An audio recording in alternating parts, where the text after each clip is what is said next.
ગામથી પધારેલા મહેમાનોનું માતાનો મઠ આશાપુરા આપણા સૌનું હાર્દિક સ્વાગત કરવામાં આવે છે. મહાપ્રસાદ એક વાર નહીં 10 વાર લેવા જાશો થાળીમાં એટલું મૂકશો નહીં.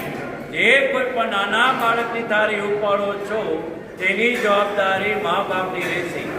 એક વાર નહીં 10 વાર લેવા જાશો થાળીમાં એટલું મૂકશો નહીં.